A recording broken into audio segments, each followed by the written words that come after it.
When Randy Baxter gets going each morning, it's not like going to work. Hello, James. Always a big welcome back. I love it because I know I'm going to meet somebody different today. You know, every day is not the same. I have fun doing my job. He's got people waiting on him. Everybody's got the #1 tour. #1. Let's go right in here. The #1 tour pass. Come right in here if you will, please. Baxter's better known by another name. Let me tell you what my name is. My name is Goose. That's my nickname. So y'all call me Goose, all ready? Goose guides guests through the Jack Daniel's Distillery in Lynchburg, Tennessee. There we go. That looks good now. Cheese was not the word to get this group smiling. Took something with a little more kick. Whiskey! Aboard the bus, Goose explains the distillery is a big place, 1,800 acres with about 400 happy employees. They will give us 1 pint of whiskey once a month. And on that day is when all 400 of us shows up for work now. That's what we call Good Friday. First stop, the sawmill. Now right here is where we do make the charcoal.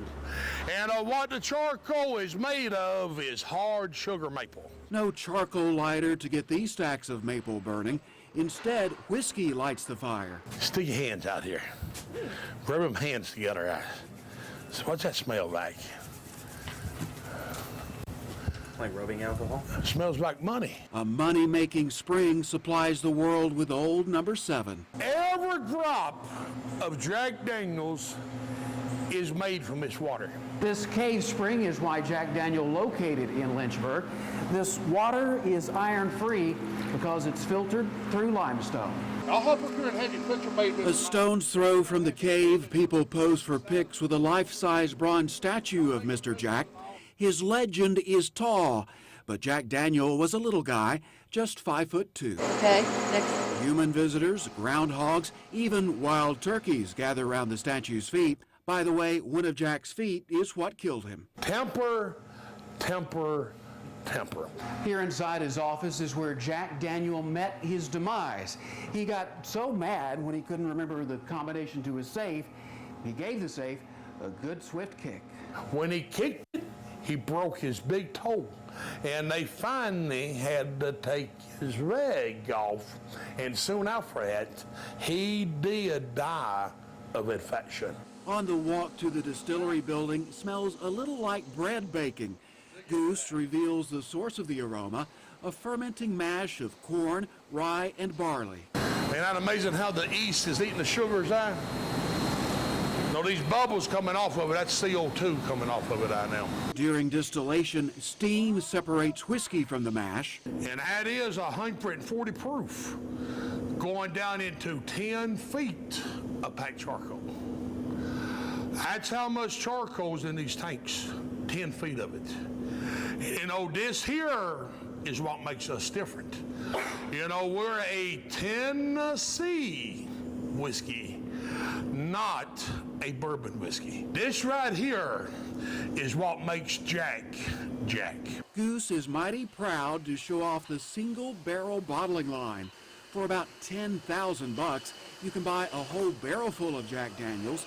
You get every drop from the barrel. They even throw in the empty barrel itself. You'll get in a neighborhood of 240 bottles out of a barrel. No matter where in the world you buy a bottle of Jack, they make it right here in Lynchburg. And every drop of Jack Daniel's is made in a dry county. Every drop of it. For decades, up until this year, the label on a bottle of Jack Daniel's Old #7 read Lynchburg, population 361. Now that's understated, but you wouldn't necessarily know it, judging by Lynchburg's small-town charm. for Goose, Lynchburg's Miss Mary Bobo's boarding house holds a special place in his heart. That's where you'll find his most intoxicating attraction, his wife, Debbie. He loves what he does. He says it beats working for a living any day, taking tours. He loves it. Back at the distillery, Goose says goodbye to his latest gaggle of friends. But I hope y'all did enjoy it. Tell your friends about us. You know, we'd be proud to have them. And y'all come back to see us again. Until the next tour. I fell in love with Jack Daniels. Greg Privet, Way 31 First News.